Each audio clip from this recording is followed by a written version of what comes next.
everyone, welcome back to the chat room. It's always a pleasure having you join me. Remember, chat room with Olajumoke is a place where we talk about all things better living. Right, so on this episode, we're going to be talking about rejection, and it's inspired by a post that I saw from Tito Idakula. I'm going to be reading the tweets and we're going to be talking about it. So follow me.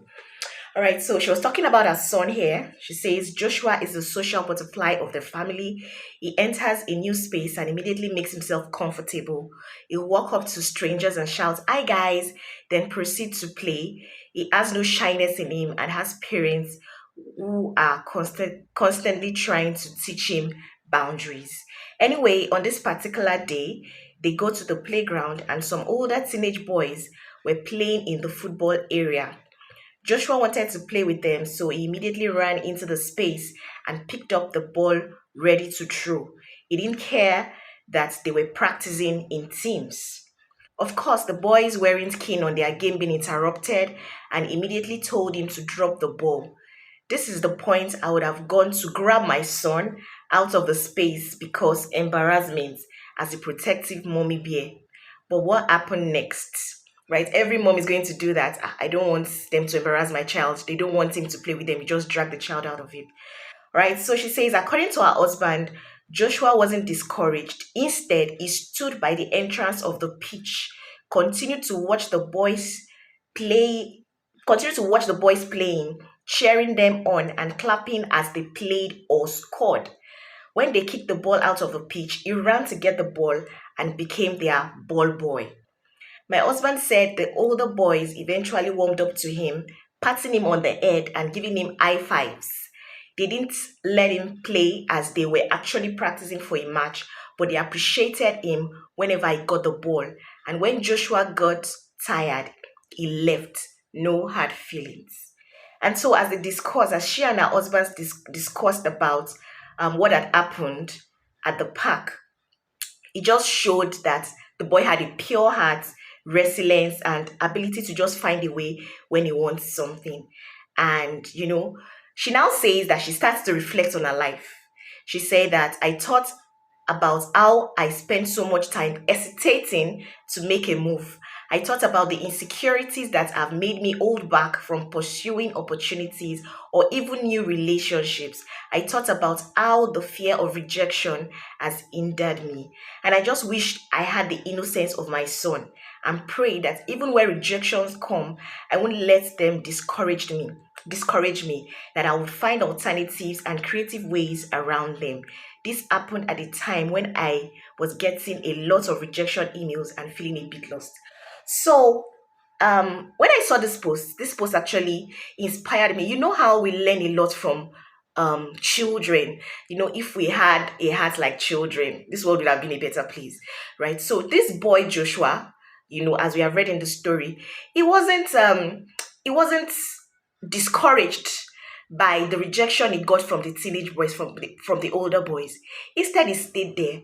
He became their ball boy. He was cheering them on, even though they didn't want him to play with them. And I was thinking, how many of us can actually stay where we have been rejected? So they reject us, and you are there. You are still cheering one or two people on, or you're still waiting there. You're patient. And how many of us will do that? Instead of us, will just say, "I don't want to embarrass my. They've rejected me," and we just carry our things and we just go. But no, Joshua stayed there, and it's just a lesson for us as adults that sometimes rejection comes. A lot of times rejection comes. Rejections from a job interview, rejection from people, or you need a loan from someone and then they rejected the loan application, rejection from people that you want to be your friends, rejection from family members. Rejection comes in different ways, and we kind of allow it to weigh us down. I'm not saying that we are super beings and when rejection comes, you don't just feel bad. Of course you feel bad, but I always say something, that you don't stay there. You feel bad at that point because you are human, you are not a super being, but you don't stay there. You dust yourself up again and then you keep going. As a matter of fact, you can even keep cheering those people on just like Joshua did. And it's just amazing. Now, she said something at the end of that tweet. She was talking about, okay, so she says, back to her son. When I asked about the incident, he said they didn't want to play with me, which was interesting because he knew exactly what happened. He knew that they didn't want to play with him, but he did not leave the place. He still stayed there, became their ball boy, and cheered them on.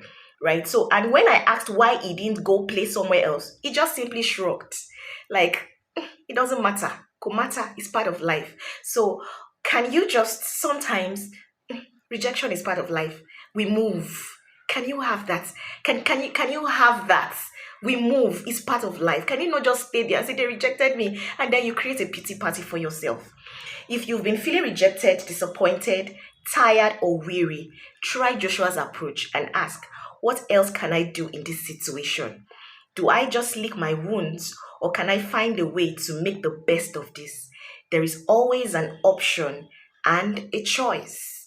And so she says, after this incident, we went to the park and I saw my son high-fiving an older kid, obviously one of those kids that rejected him. And she smiled. He made friends with people who initially seemed to reject him. How many of us can do this? How many of us can do this? Can you do this? Can you be friends with someone who has rejected you? Can you stay with people that have rejected you? Can you just shrug and say, it's just one of those things? It's part of life. Oof, let's go and think on these things. He that has an ear, let him think about these things. That's all I have for you on this episode of Chat with Olajumoke, talking about rejection. How do you handle rejection? Let me know in the comment section. Let's chat. Till I see you next time, don't forget to keep keeping it real. Bye-bye.